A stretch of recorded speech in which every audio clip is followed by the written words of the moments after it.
With that, before we do any presentation at Royal Roads, we always acknowledge that we are on the traditional lands of the Krusekopf and the Kwangan ancestors and families, and learning has been happening here for countless generations. So we are so grateful to be on this land, and we also want to spend a moment recognizing that we are still in this very uncertain time with the pandemic and all the inequity issues that have arisen, the social issues that have arisen, and we are here as a university to help support people in finding creative changes and finding this new way of being and this new reality we find ourselves in. So we're very much about being change makers and making really important changes in society and in business. And we are here to explore the Master of Business Administration and Executive Management. I am joined by a whole host of people. I have Dr. Charles Krusekopf, who's the program head for the MBA. Welcome, Charles. Hello, everyone. And I have Dr. Carolin Rekar Munro, who is a professor in the program. Welcome, Carolin.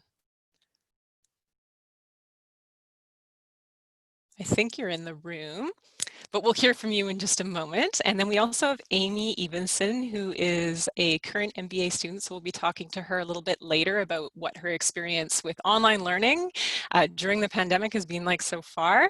I am Alana McConaughey. I'm an education advisor at the university. I'm also a graduate and a current student, so fairly well versed in all things Royal Roads. And I also have my team here. I have Mark Dickinson here, who's going to be backing me up. I have Tracy Summers, who is here for domestic enrollment, and I also have Kelsey here from the international enrollment team, who is going to be answering questions in the chat box. So keep an eye out for them. And now that you know who we are, we'd love to get a sense of who's in the room with us. So if you feel like typing into the chat box and just typing in where you're watching in from, what kind of work you're up to, really anything you want to share with us, that would be great. And as you do that, I'll let you know what we're going to be up to over the next hour. So I'm going to go through a really brief overview of the Royal Roads experience, and then we're going to dive into the program specific information. So Charles and Carolin will be taking you through that. And then we are going to hear from Amy about what her online learning experience has been like so far. And we're going to wrap up with the application process and the requirements. And I will encourage questions throughout, but as I mentioned earlier, we will be waiting till the end of the presentation to do a Q&A, just so we ensure that we have time to go through the whole presentation, and often questions are asked that we actually get to later in the presentation. So just a way to ensure we have the time we need. So let's see who we have in the room with us. So we have Liz from California, we have Ao from Nigeria, Giselle from Surrey, we have Richard from Royal Roads Environmental Safety checking out the MBA, awesome. I have Carolin needs to be moved into panelist mode, so we will get you moved in there in just a minute. I have Gianne, background in marketing and communication, currently working at UBC, just moved from Vancouver to Squamish. I love Squamish. Looking forward to hearing more. We have Scott from Calgary. We have Catherine from Squamish as well, working in the tourism industry as well, and enrolled in program management certificate at UBC. We have Kimberly from Vancouver, looking to upgrade your education. Juanita from Vancouver, Bruce from Courtney. We have Manuela, who is our wonderful marketing specialist, who I like to say that she marketed the program so well that now she's going to take the program. We have Mark here. Okay, and Mark's talking to Carolin. We have Shauna here from Vancouver, Joe from Prescott, who is a RU undergrad in Justice Studies, master's degree in technology management from Memorial University, and is working in home health care. We have Lara from Edmonton. We have Lisa from Comox, Jaden from Calgary, Jeff from Yellowknife. We have Melva from Loon River, and also Amy needs to be moved into panelist as well. We have Michelle from Calgary, Lori from Vancouver, Kelsey from Halifax. We have such a great variety of people here. Okay, I'm going to stop there because we do have a lot to cover in the presentation, but I encourage everybody who's listening right now to check out who's in the chat box. So You might already be very familiar with Royal Roads. You've probably heard about us either through your own research or from hearing about us from a friend. But Royal Roads has been around for 25 years. So we have been delivering professional education for a number of years. When we were created, it was really about creating a different kind of education. It was about offering education that allowed people to work as they went through the program, as well as upgrade their skills as they moved through the program as well. So there's a number of things that we do differently because of that. So for one, we go on a first name basis. So I always like to mention that I'm on degree number 2. I still don't know what my student number is. And I think that in itself is so exemplary for the differences in Royal Roads. We really want to know who you are, what your background is, what kind of expertise you're bringing into our learning community, because it really is about reciprocal learning. We like to say you learn as much from the people sitting next to you as you do from the professor in front of you or on the screen in front of you. So really about creating relationship, which leads me to learning together forever. So of course this program works with a cohort model. It's small cohorts. I think we max out somewhere in and about 40, which Charles can correct me in the chat box if I'm incorrect. And there's a lot of opportunities for relationship building within that. You're going to be doing teamwork. The idea of that is, of course, networking, building your team working skills, but it's also creating a high-level group of professionals that you can come to rely on. One thing that I've heard from a number of alumni is that they stay in touch with their cohort. Many people do. And when they come up to a professional rub, they know who to reach out to if they need support in a certain area, because everybody has their different area of expertise. So you get a lot of free consulting that way. And then life is also an education. So we recognize that people learn in a variety of different ways. So this is where our flexible admissions comes into play. So flexible admissions is for folks who maybe don't have a traditional education background, but they've been working for a number of years. So in these cases, you'll come through our flexible admissions, which means we'll assess you holistically. And I'll be talking about this in a little bit more detail at the end, but it's basically where, as an example, you might have a 2-year business diploma, but you've been working for 15 years, let's say. So in those cases, we'll look at your education as well as your work experience, your non-credential education, volunteer work you've done, projects that you've led, and we'll make an assessment on whether or not you'll be successful in the program. So it's a wonderful thing that to know that exists. And then, of course, our real-world classroom. So all of our professors are what we call scholar practitioners. So they either have a very in-depth background in whatever area that they're teaching, or they're still working and they're doing research as well. So this impacts the type of assignments that you're doing, making sure there's always relevance. And with that, I'll show you how much we're dedicated to this. So we're actually a Ashoka Changemaker campus. So this is a designation we're very proud of, and this is about really having impact with the learning. So any opportunity we see for our students to take their learning outside of the walls of the classroom, we always support that. And with this program also, we'll be going through the OMP, the Organizational Management Project, which I can send you a recording on if you're wanting to know more about that. We did a great webinar on that in the summer, but that's where you actually work with an organization to create management impact in that organization. But wonderful thing to get a leg up in your career as you move through your program. And of course, the physical campus, so we're based on Vancouver Island, just outside of Victoria, BC. So we're about 10-15 minutes from downtown Victoria. We are also a National Historic Site as well as a university. So Hatley Castle has been around not as long as you would think. About 1905 it was constructed, and the Dunsmuir family lived there for a few decades, and then it was taken over by the federal government. It was a military college for 55 years until 95, and that's when Royal Roads came into being. And Esquimalt Lagoon is actually the view from the back of the castle, and just past the lagoon is the ocean. And we are also on 55 acres of old growth, so Charlie's Trail runs from the top of the university all the way to the bottom.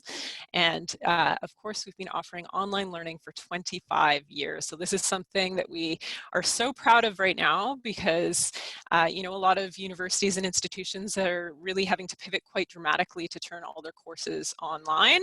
This is something we haven't had as much issue with, because we have been doing online delivery for such a long time. But you know, our residencies, as Amy will speak to, have been transformed to an online experience for the time being, and we've also been very successful with that as well. And the blended learning. So just to give you a sense of what that looks like, we use Moodle, which is a very interactive, easy to navigate platform. I've used many. I've done lots of online learning at different institutions, and this one is by far the most easy to navigate. It's also very good for community building, which is something that's really important to us, whether it be in person or online. And of course, everything that you would expect to have access to, you will have access to. And of course, the on-campus residency is not occurring at this time, but I'm sure it will again sometime in the future. And this is where you spend several weeks on campus, and you really have an opportunity to get to know your classmates face to face and do some work together. But as I've mentioned, we have been able to transform that into a really wonderful online experience as well. And with that, I'm going to hand it over to Charles and Carolyn. Hello. So I've been asked to talk a bit about the program structure, and I'll say one of the things with these webinars is each of the webinars is a little bit different. We have different alumni or students joining us and a little bit different focus. And as Alana mentioned, one of our previous webinars was on a little bit more focus on the OMP.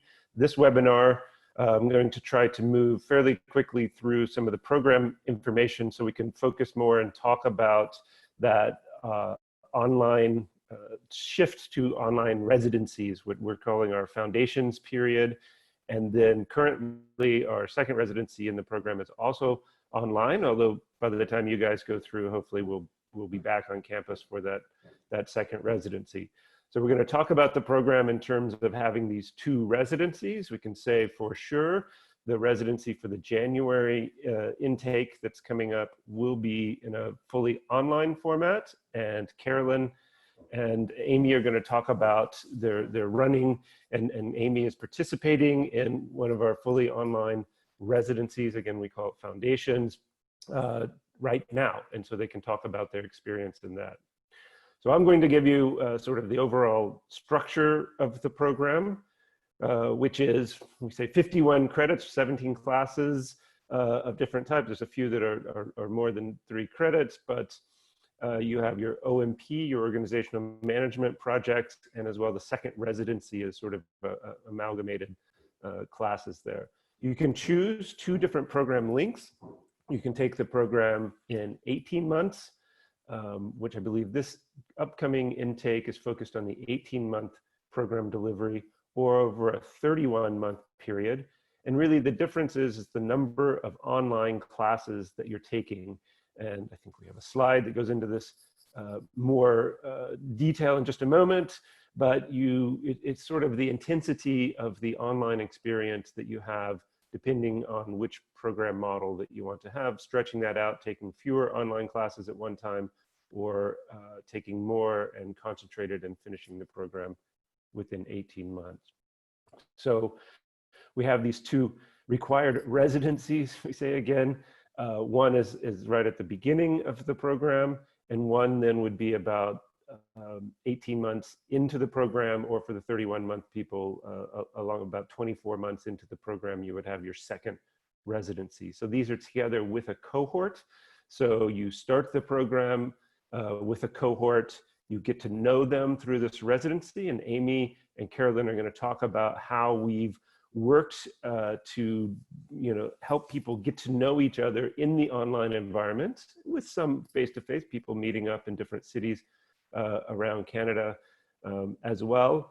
And then you move into the online courses, which is sort of the center part of the program, where you're taking your courses online anyway, and you'll be together with that same cohort, the same people in those online courses. So this is something I've taught in programs, been involved with different programs that are online, where you're taking courses online with people who you don't know, or a set of different people. You may know 1 or 2 people, but you don't know most of the people in the classroom.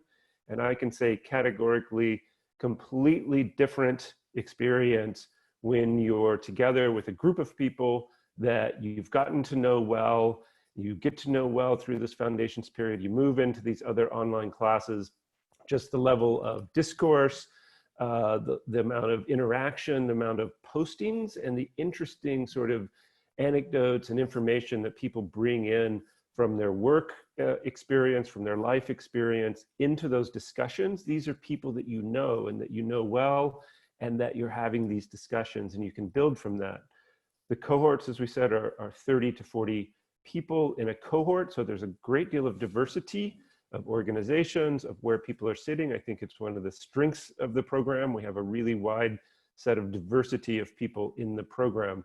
So in those discussions online, in the interactions, the courses, the course sessions that you have online, you know, a really tight-knit group, but having a really interesting observations from a lot of different perspectives.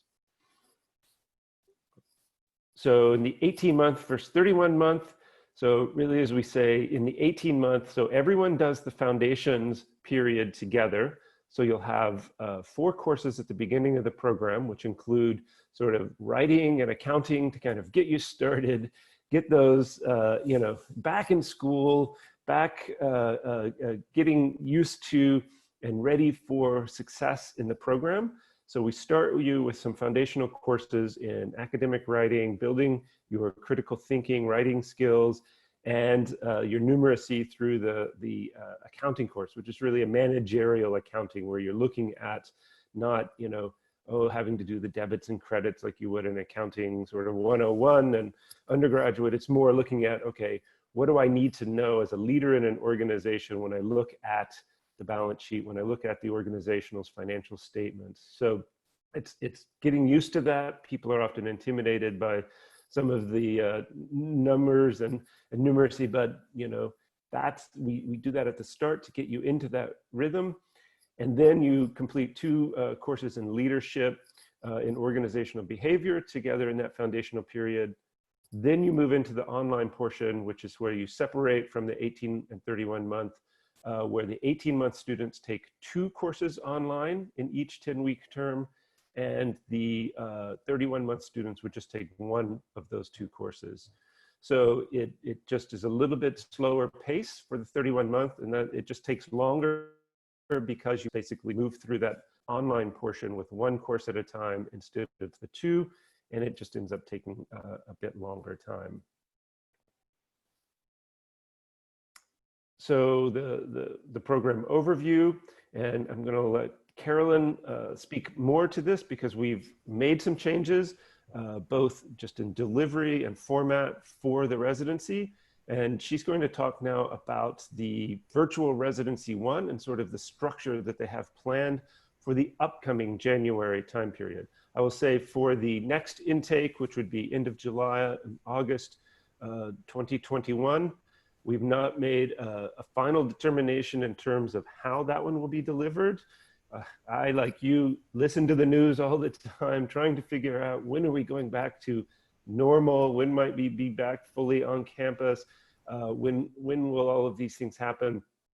I would say it's probably likely that we will continue in an online format for that sort of summer 2021, just given the status that I keep hearing about when a vaccine might be available, how many people will have it, how travel is going to be working, and other things. But we will be making an announcement probably early next year about how we will be delivering that program in summer 2021. But in January 2021, our intake will be fully online for the first residency.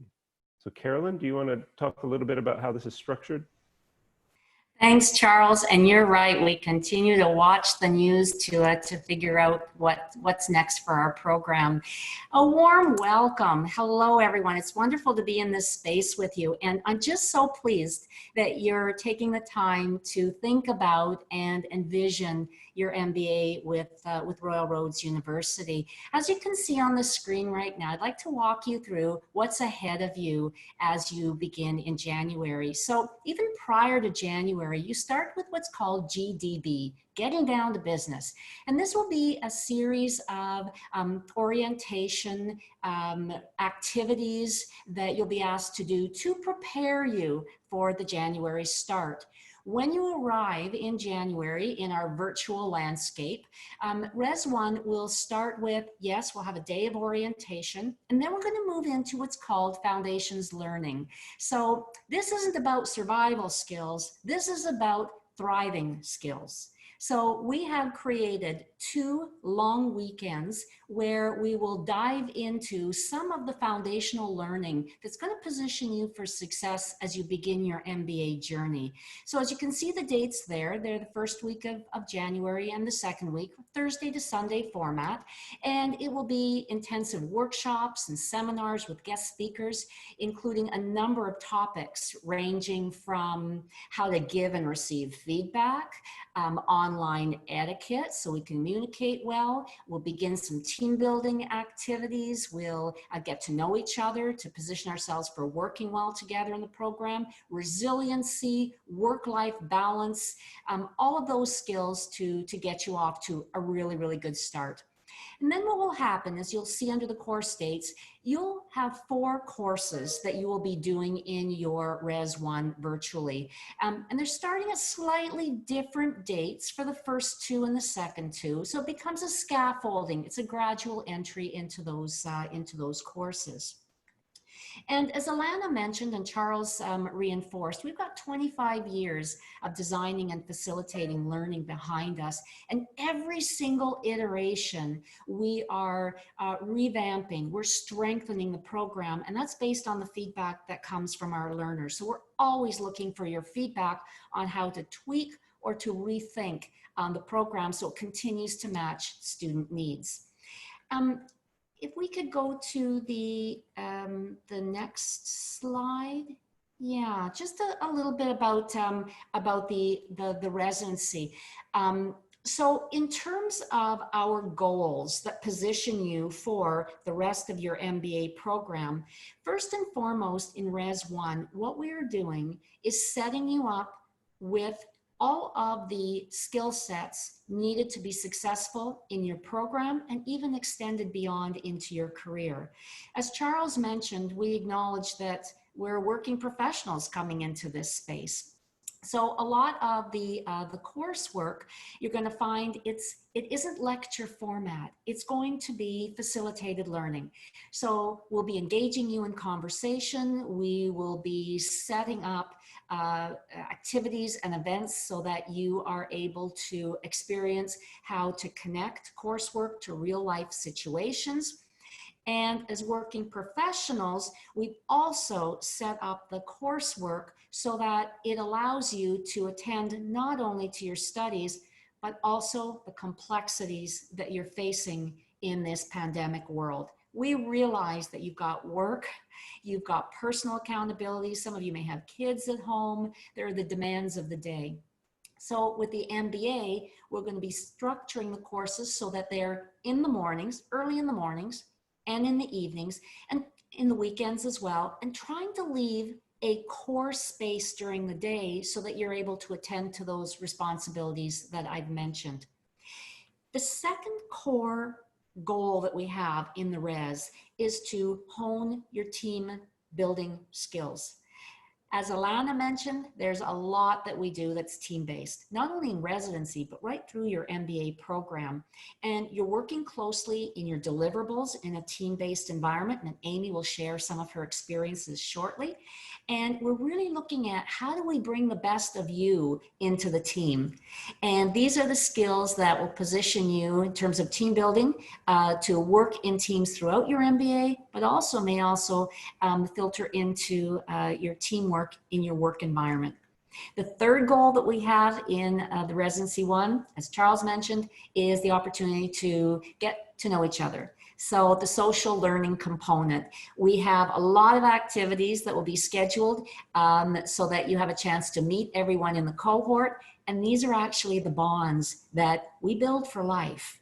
We have the MBA Breakfast Club, in which we will meet alumni. We bring alumni in each week, so they have a chance to chat with you and talk about the issues of the day. And we also have Community Connection, which is an evening event for those of you that can't join us in the morning, which is theme featured each week. So get ready, because we've got a lot coming at you in terms of social as well as learning.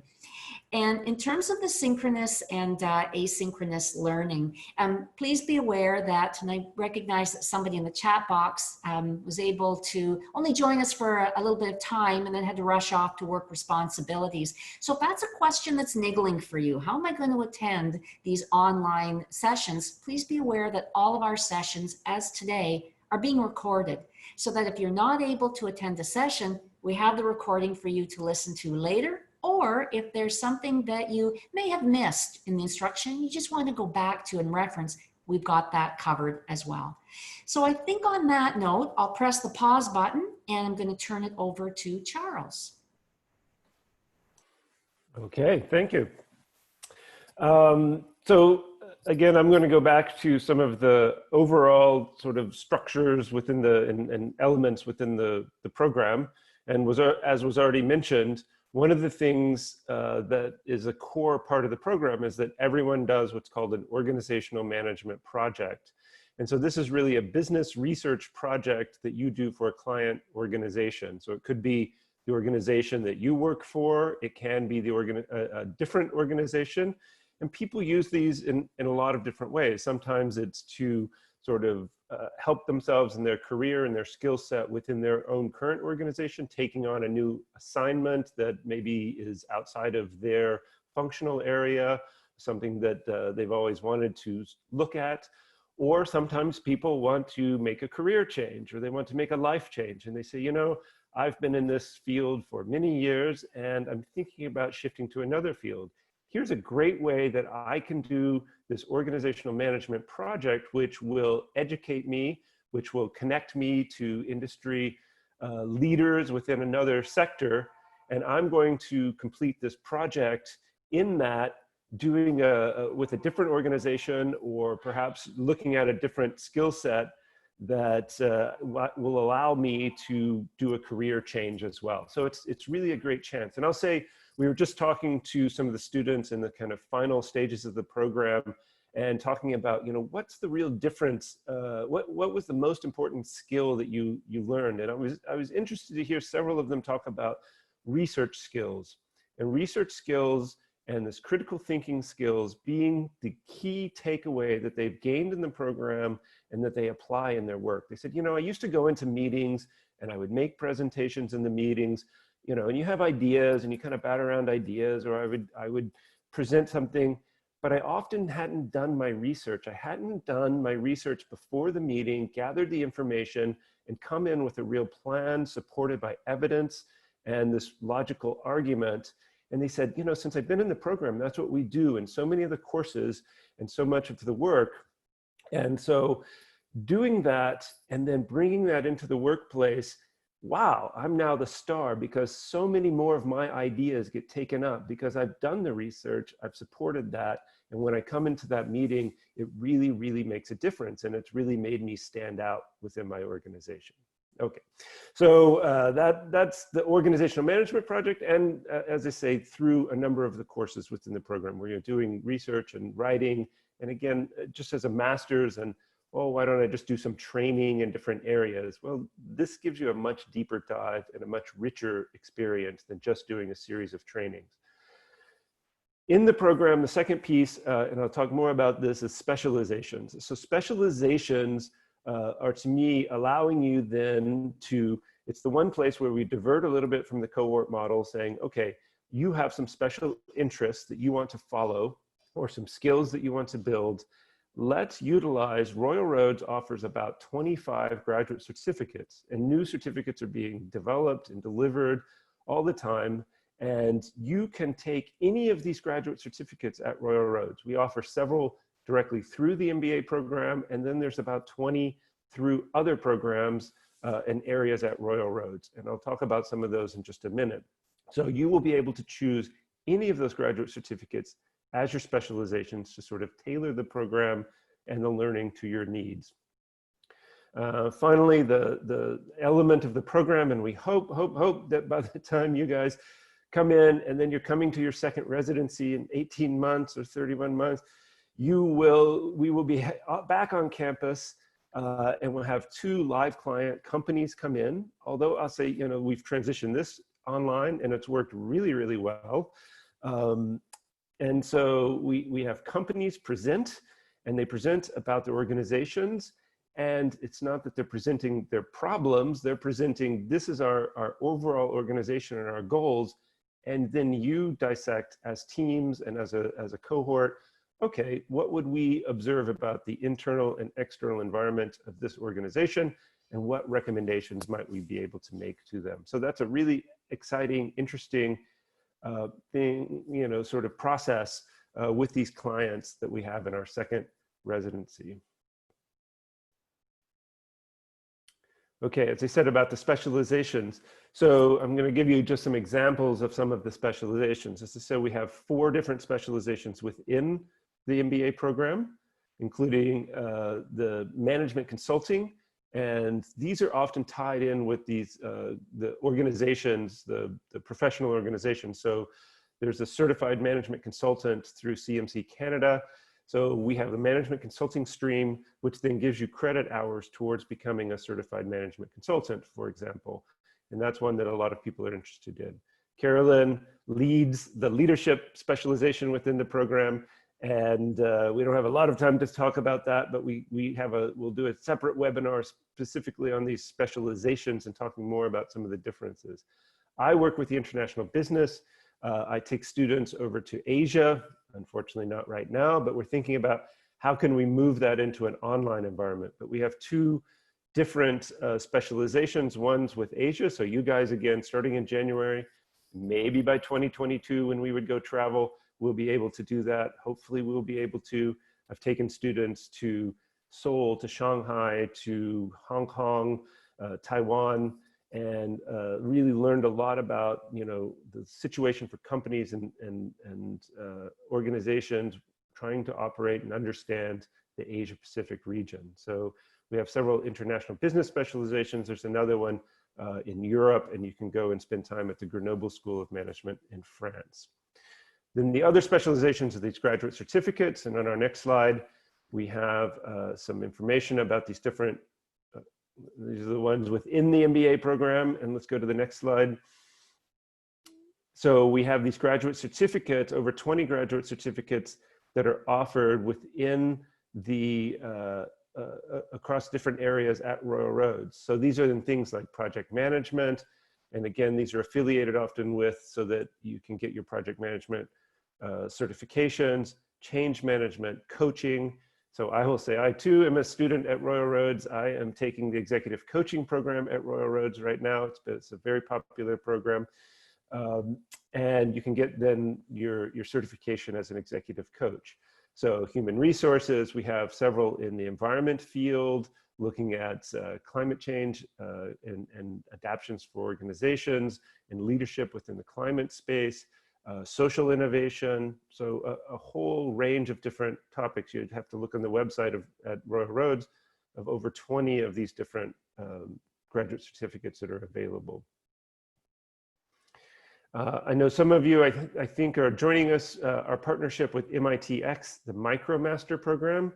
There are currently 4 online MOOC programs offered through MITx. This is the part of edX, the online component offered by MIT. MicroMasters are a series of 5 or 6 online MOOC-style courses with exams in which you can get credit in supply chain management. These are typically engineering and more data-based. And so we didn't have that as heavily within our program. And so we partnered with MIT to allow people to take courses, or the MicroMaster, what they're calling, completing all 5 courses, say, and passing an exam, and you receive a MicroMaster credential from MITx, and we will recognize your MicroMaster credential or courses into the Royal Roads program for our specializations. So if you've already done one of those, you've already achieved 9 credits within our program, our specialization credits. And if you're interested in these, you can do them before, during, or after your RRU MBA because the courses run online, being offered by MIT. So if anyone's interested in that, I do a lot of the liaison work with MIT and would be happy to talk with you more about that. Okay, All we'll right. turn it over to Amy. Yeah, welcome, Amy. Thank you very Um, much. Yeah, thank you for being here.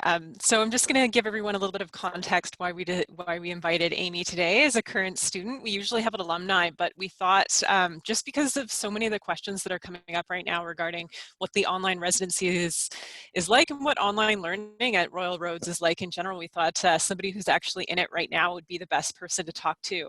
And we're basing our questions today on commonly asked questions right now. So I'm going to invite you right now. I know I said that we're going to be waiting till the end for Q&A, but if you do have questions specific to Amy, I do invite you to type them in the chat box. But I also have some questions for you, Amy. So I'll just start with asking you what your concerns were before pursuing a program that was predominantly online. Sure. So full disclosure, I got these questions in advance, and I have been thinking about it. And quite frankly, my biggest concern was building relationships with my peers. Not being face to face was a big concern for me, especially in terms of the residency and not kind of building those relationships before.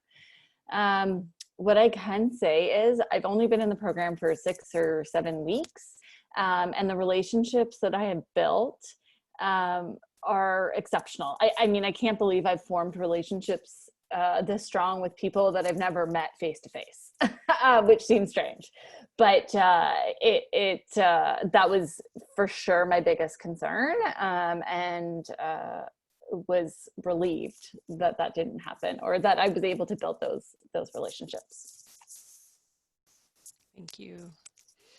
And of course, the big question, so how are you balancing work, home, and school? And I was thinking the other thing that should be included in this is a global pandemic. So yeah, it's not easy.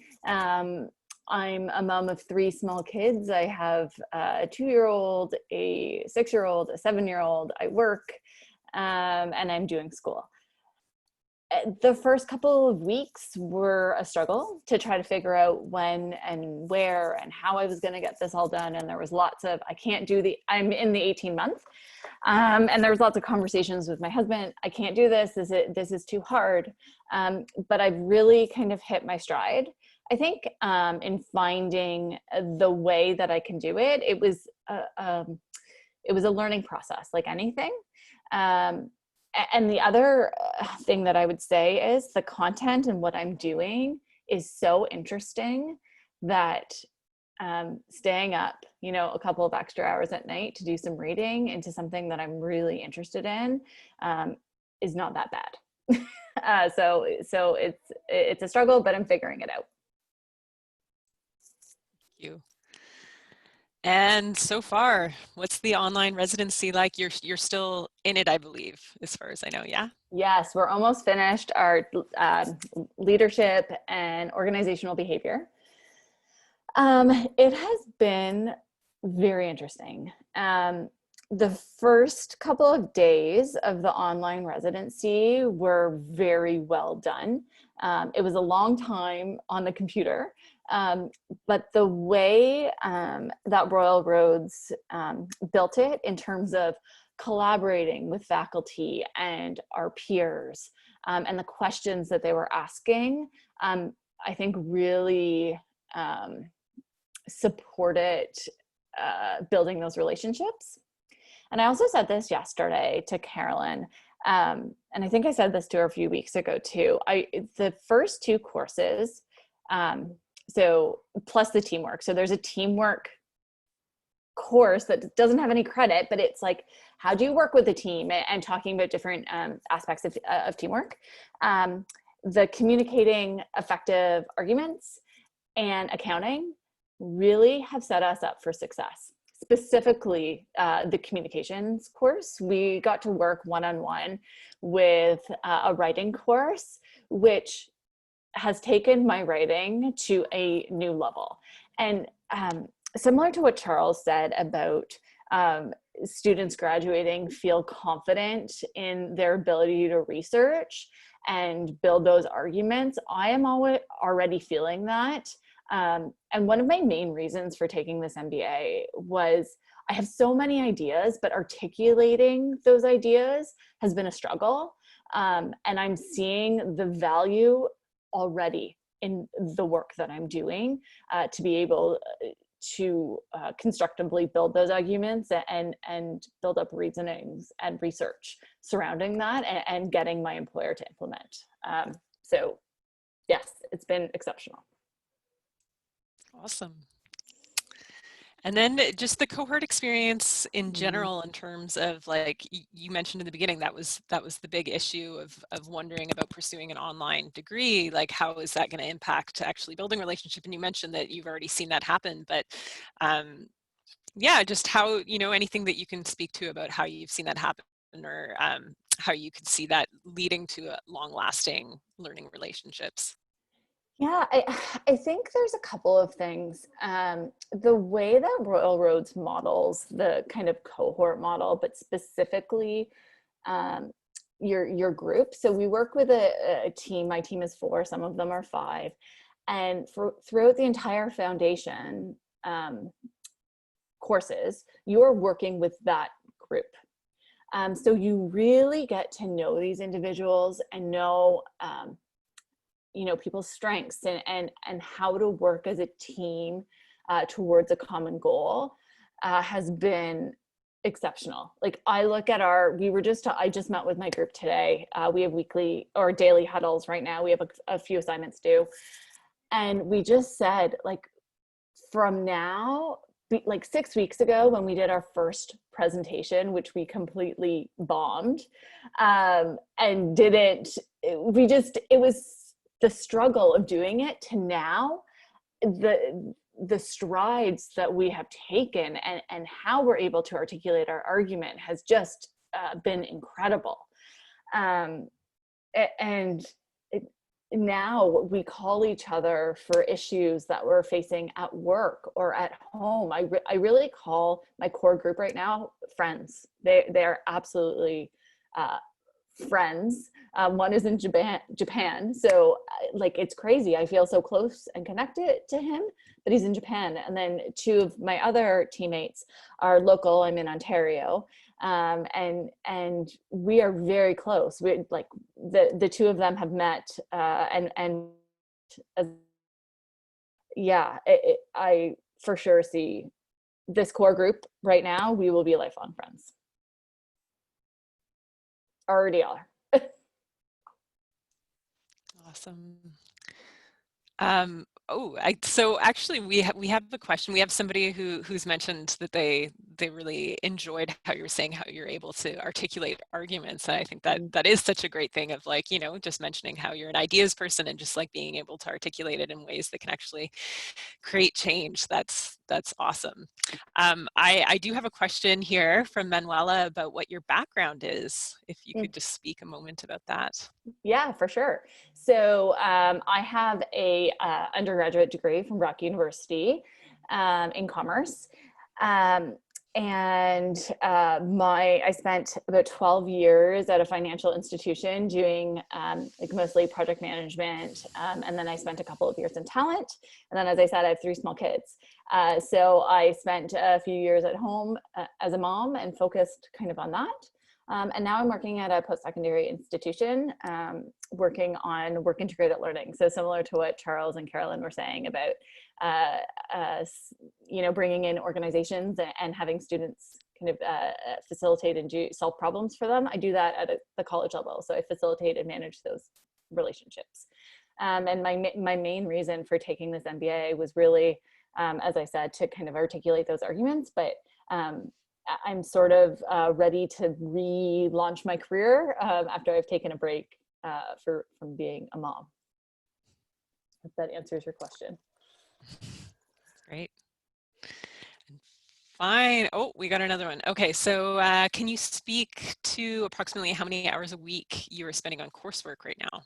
I know you're in the residency, so it's a little bit different than probably when you're outside of the residency, but yeah. Yeah. I don't calculate, I haven't calculated it. And I think it depends on the person, but I don't know, it's hard. Some weeks are really heavy. Like this week is very heavy. We have 2 really big projects that I'm really passionate about. So I'm really like diving deep, and I would probably say I'm spending about 25 hours this week, but 2 weeks ago it was maybe 10. So I think it just depends. It just depends. Yeah, I think that's kind of what we hear across the board. It depends on the week. I think we say per course it's about 15 to 20 hours per course per week. Of course, in the residency it's heavier, but yeah, it really depends if you have an assignment due. And of course, like when you're just starting out, sometimes it can take longer as well. We have another question about if you're currently working full time. Good question. So I work 80%. So 30 hours. Pretty much full time. I work full time as a mom. More than full time, I would say. More than full time. So my final question for you is, what advantages have emerged from learning online so far? So obviously, because of this global pandemic, the role of online and working from home has completely shifted and changed. And I think the biggest advantage for me doing this is learning that you can build connections with people online, that you can work together in a collaborative way online, and that you can really, like at the end of the day, get the job done. And being face-to-face, while it's nice and important, it doesn't have to always be face-to-face. Absolutely. One thing I've noticed in my work, and I'm curious, is like almost there's like more connections happening. You know, this isn't for school as much, but it's sometimes easier to connect with more people online than you would if you were all at an institution together, which has been very fascinating. Yes, and I'm like completely an introvert, so we have these like breakfast clubs and these like community connections, which are all things that I love to participate. But if I'm feeling like, okay, this is too much for me, I can like mute my video and go and take a minute to myself, right? Or it's time for me to go, I can just say, you know, like mute my video and go. So yeah, absolutely. Yes, various advantages. Well, thank you so much. I'm sure everyone here really has appreciated listening to, you know, the experience that you're in right now. So yeah, that's a really helpful framework for people as they think about what online learning would look like if they were to take the program with us. So thank you. Yeah, very happy. Actually, can I just say one other thing? Of course, yes. Top of mind. I was talking to my team today before I came on this, and I gave them the questions. I'm like, what do you guys think? And the one theme that came up was, well, other institutions are playing catch up with online learning. Royal Roads has been doing it for a very long time, over 20 years. So they're not catching up, and we are reaping all the benefits of really learning efficiently and effectively online. So thank you, everyone. Really happy to be here, and yeah, thank you. Thank you so much. Awesome. Okay. Well, Amy is going to be on for a few more minutes. So if any other questions do come up, I invite you to ask, but I'm going to go through the application process and then we're going to jump into the Q&A. So standard admission. So that is the completion of a 4-year or comparable undergraduate degree from a related field from a recognized post-secondary institution. And then we are looking for at least 7 years of full-time work experience with 3 years at a management level or increasing levels of responsibility. So this is broad. This can look like many different things. So if you're not in a specific management role, don't write yourself off. Have conversations with Tracy and Kelsey, because often people have actually more experience than they think they do. We will also be looking for a demonstration of writing and numeracy skills to succeed in the program. This requirement can be met through prior coursework or through work experience or professional credentials, and through the completion of the REU Continuing Studies Academic Writing Critical Thinking and Accounting prep courses. So there is lots of options. Again, having those conversations is generally worthwhile. And then flexible admissions. So I talked about this a little bit in the beginning, but we are looking for normally at least 10 years of full-time business-related work experience with increasing levels of responsibility and a combination of post-secondary and professional accredited qualifications. So this is really case by case.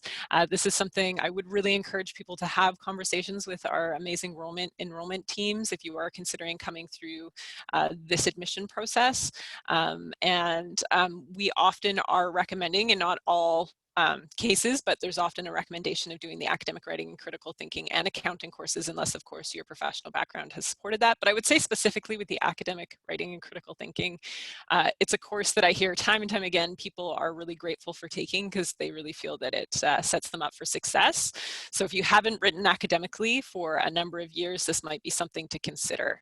And with that, there are it can be a condition, and if it is a condition of coming through flexible admissions, then you need to finish it 5 weeks prior to your program start date. So definitely looking at the dates, there's multiple offerings of this program.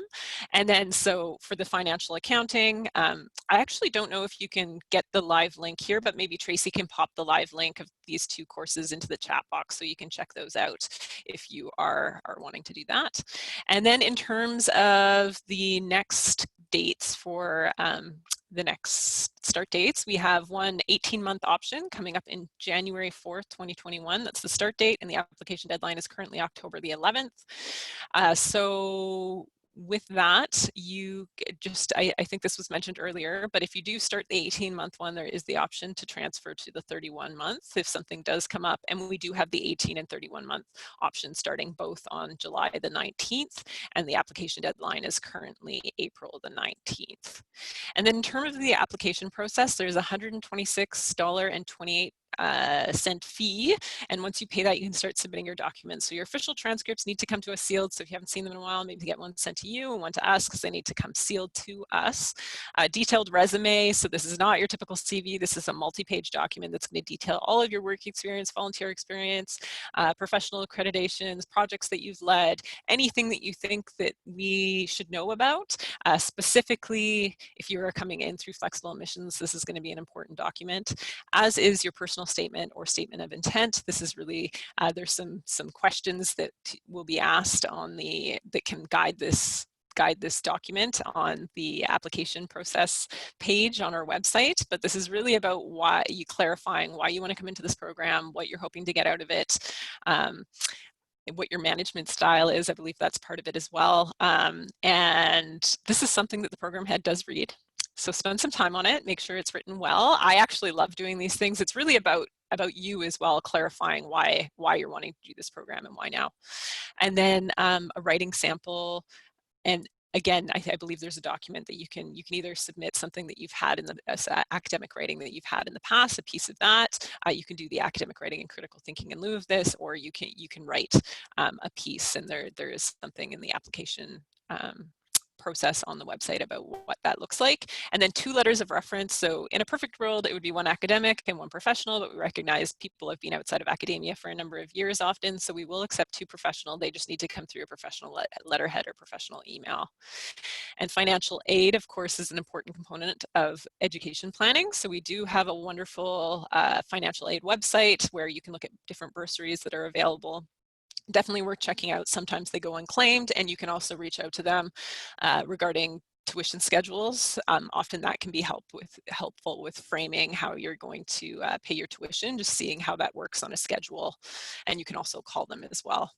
And enrollment services, as you see, both Kelsey and Tracy are super happy to help and would love to connect with you. So do get in touch with them if you have any questions about the program. I know there was a few questions around comparing different programs, about your specific application. They're here to support that process. And with that, we are going to move into our Q&A. So I'm actually going to stop sharing, and then you can see all of us. And let's see what kind of questions, if anybody, I know there was a question right off the bat, and maybe Charles can speak to this, that why is the GMAT not required for this program? Why is the GMAT? Well, I've only been at Royal Road 16 years, and the GMAT has never been required. I mean, I think a lot of it is based upon, I mean, as was mentioned in the chat. One is that tests have not been shown to be good predictors of people's success in the program. That's not just at Royal Roads, but at other institutions as well. If you're following what's happening in the US, a lot of schools are dropping what were required tests. I think what is true, and the question was asked about flexible admission. So we have a high proportion. Don't feel like if you don't have your undergraduate degree, or you went to school for a while and you struggled a bit, 20 years ago, but clearly you're a different person. You've advanced in your career. You're much more confident in yourself. There were a variety of reasons why it just didn't work the first time, or why you did a diploma instead of doing a full university degree. What we find is flexible assessment applicants and admittees do just as well, if not better, as I say, than people with their university degrees. There are some aspects of, okay, people who've gone through university sometimes have a bit more of that feel for academic writing and some of the components, which is why we ask those who haven't had those courses in undergraduate prior to do the continuing studies courses, as you mentioned, in academic writing, accounting. Partly that's just to get you back in that mode, or to get you into that mode, help you step into it. I see those as, really helping you. Everyone who does those courses say that they're so glad that they did them, even if they're not required. When people have done them, they say, you know what, like, I need to go up steps into the program. I don't need to jump from being out of school for 20 years straight back into being a full-time student. That's a big leap. But if I can take some steps up, like taking these continuing studies courses, getting used to using Moodle, getting used to doing assignments, getting used to the rhythm of being a student again in an online environment, then that will help you a lot as you come into the program. So, and to go back to the, why not the GMAT? Again, really, it's people's experience that really counts, and people bringing that experience into the program. And as I say, one of the strengths of the program is the wide diversity of people and organizations. A lot of people from government, local government, provincial governments, territorial governments, from our First Nations partners, working with economic development, working with administration and oversight within a variety of First Nations, and partnership programs is something I'm really excited on. And I meant to mention I'm here on the territories of the Skianu First Nation here near Beecher Bay, just outside Victoria. And it is something, we're talking about these graduate certificates, it's something I'm working on, I'm very excited about, is thinking about how we can build closer relations in this area of Indigenous economic development, because that is a huge area for both First Nations and for the wider society in Canada. How can we build those partnerships that are successful and support both sides? That's a really interesting field, and I think it's something we have a number of people in the program working in that area, and I'm working with them to think about how we can better support that within the program and across Royal Roads. I think this is an area of great interest. So again, wide variety of people in the program, a lot of background. That's what makes it so rich and so interesting. And people are sitting across Canada and a few outside Canada, coming into the program and bringing their perspectives in. And so that really, that's the learning, that Amy can speak to, learning from her classmates, gaining from the experience of others. And we've heard in some of these previous webinars about how people say, you know what, I'm in the finance field, or I'm in the operations field in my organization, but now I have this cohort of people. I had several teammates and cohort mates who are in HR. And now I'm in management in my organization. I face an HR problem. I'm an operations person. I'm not an HR person, but I'm going to call my classmate who works in that area, and I'm going to say, hey, we worked on this in our courses, and I have this problem at work. How am I going to do that? So that network and that real diversity in the program is one of the real strengths of the program. I just want to recognize that we are at 10 o'clock right now, so if you do have to pop off in a meeting, we'll stay on for a couple more minutes because we want to make sure everybody's questions are answered, or at least the broader questions. But if you have to jump off, we understand. But I know everybody has kind of been keeping an eye on the chat box, so if Tracy or Carolyn or anybody else sees a question that you think would be great to bring up. Also, I'll say that if attendee wants to raise their hand and ask a question verbally, you're invited to do that. But I did see a question that I think is pertinent, and it's, what is the difference between the MBA and the MGM? Yeah, and there was an earlier question about what was the difference between MBA and leadership.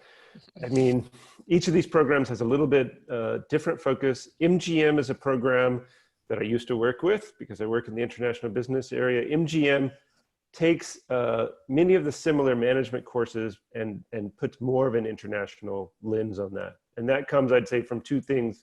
One is the content of the courses. There is a blended version of the MGM, but the bulk of MGM students are an on-campus program, although online right now, but are international students who have come to Canada and are studying on campus. So that MGM program has a very heavy sort of flavor of international students bringing their experience from all over the world into the classroom and into the discussions and talking about, in a way, the courses. So the content in many ways is similar with a few additions of intercultural things. We cross over these international business specializations that we have in the program.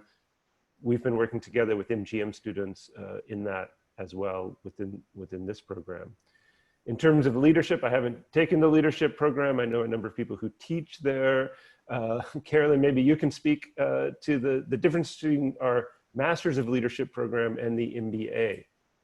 Yes, and the Masters in Leadership program does a real deep dive, folks, into leadership from a micro perspective and right up to... Hi, Lori, how are you?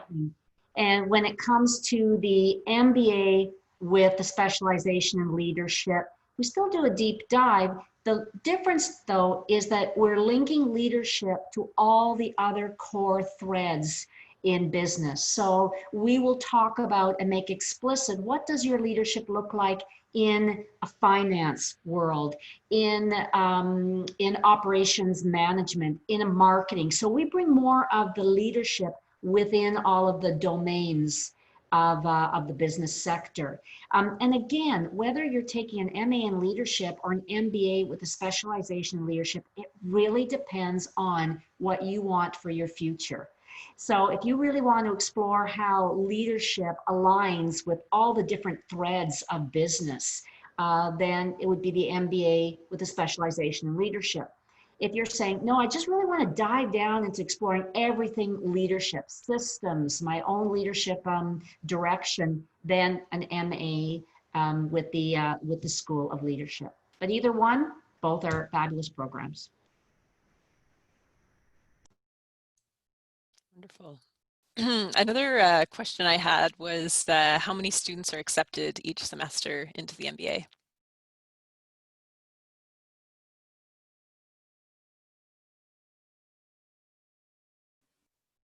I was frantically typing to do that. I say each cohort is about 30 to 40 students. And in our August intake that we just had, we had two cohorts because we had an 18-month cohort and we had a 31-month cohort. And I think overall there were closer to 65 or 70 students who started the program at that time. So because they're separated into two cohorts. So they do some classes together and then some classes they do separated. So you always take your classes together with your cohort as you move through the program. So that group of 30 or 40 is really your close sort of network and cohort. And the follow-up question is in comparison to about how many applicants? You know, now say that piece, you know, the key is, I would say the primary screen in a way, in many ways of the way that students come into this program is we have, compared to many other MBA programs, a very high standard for the amount of work that experience that people have. So this minimum of 7 years of work experience with some management experience, that's the people who are just straight out of undergrad or who have 1 or 2 years of work experience and they want to get an MBA. There's plenty of programs out there for them to go and do. This is not that program. This program is for very experienced people. Most of the people in the program have more than 7 years. We have, as I said, flexible assessments, at least 10 years. And I would say the average age in the program is about 40. And so these are people who are mid-career, and most of the people who come to our program and apply to our program, they're not applying to 10 other MBA programs in addition to this one. They've thought about different programs, they meet the requirements, they come and apply to our program. We're not going to turn you away from the program if you meet that profile. So we've had, you know, fairly steady in terms of the people who are really interested and committed and really like this program. I'd say many of the people and many of you out there, you know someone who's done a Royal Roads program and perhaps the Royal Roads MBA program. The majority of people who come into the program come by word of mouth, really as a key factor in terms of how they really become interested and committed to the program. So I think that speaks to, you fit the profile, you fit the entrance requirements, you can be fairly confident that, you know, you'll come into the program. Awesome. So another follow-up question with that, when the program fills, if before the application due date, will we let everyone know who is actively applying? Yeah, so if we need to create a wait list, then we create a wait list. And so then there are always people, again, this is, you know, life happens. It always happens before the, you know, a residency or before a cohort starts, in the sense that there are some people who defer, some people who decide, you know, that they're between the time they applied and were accepted, they've had a shift in circumstances. Of course, we've had the pandemic. Although interesting, we haven't seen a huge change in the number of people who are deferring or deciding now is not the time to come in. We always have 4 or 5 people in each cohort who, for various reasons, may defer to a later cohort, which is quite possible. If you apply, you want to get accepted to January, you're still not quite sure that that's going to be right, go ahead and get accepted. The admissions people probably get mad at me. Go ahead and get accepted, and you can defer to a later cohort if that works better for you. So, you know, I think a lot of people, what I heard from a lot of people who came into Amy's cohort in the fall was people really wondered. They were wondering, should I wait until there's an on-campus cohort, for example? And 2 things. One is it became more and more obvious that this isn't going to be over in a month and then we all go back to normal. This is going to be a long-term, multi-year situation. And so almost universally people decided, you know what, I'm going for it. I'm going for it. And I think the feedback we've gotten has been that people were happy that they made that decision. It was the right decision to start the program. It's working out in the online environment. Much better in some ways than some of them thought. You know, how do I meet people? How do I build that cohort online? It's worked out for them. And as we all know, I'm sitting at home. None of us are on campus ourselves. You know, there are some advantages to, in a way now, to being and working in a remote environment and taking a remote program. So we're seeing that. We're seeing a lot of interest and ability of people, I would say now, to engage in these programs and take them on. So, Charles, if I can add to that, what we're hearing right now, a lot of their students are saying that they're glad that they've taken the program during COVID times, because a lot of the questions that they're struggling with in their own organizations in terms of how to open safely or how to continue with their business processes are getting addressed not only in the cohort, but in the class. So a lot of our learning, because we're always adapting our learning, we're creating those placeholders for conversations and discussion about the tough issue. How does COVID affect us as business practitioners and how we do business? So actually, you're getting some new insights about managing and in these times, and also how to sustain business during really, really unsettling times. So for some, it's been their advantage. It's a great time to reskill, that's for sure. Okay, I think we'll make this the final question, but we did go over this, but we're happy to go over it again. In terms of the time investment per week for the 18-month versus the 31-month, we have a business owner who's curious about that.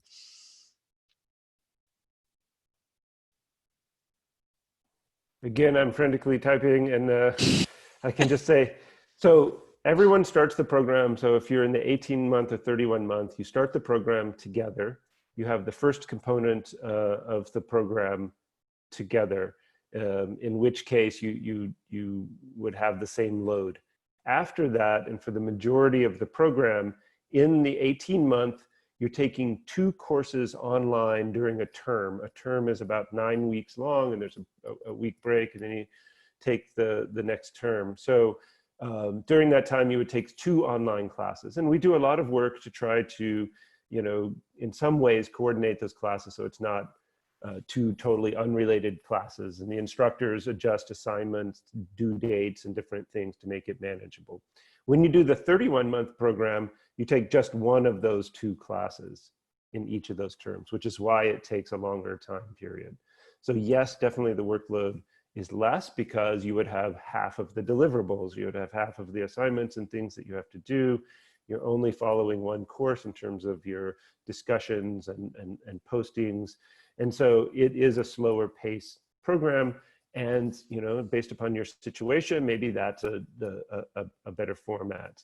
As I mentioned to one of the other questions, if you started the 18-month program and said, I'm going to try this, I'm unsure, you can drop back and say, okay, this is too much. And that's both. You could drop to the 31-month program, or if things come up during the program, people take leaves. So, it's just too much. I have a personal situation, a crisis in my family life and my work life, or work is just so busy for the next 6 months, I'm going to take a leave from the program.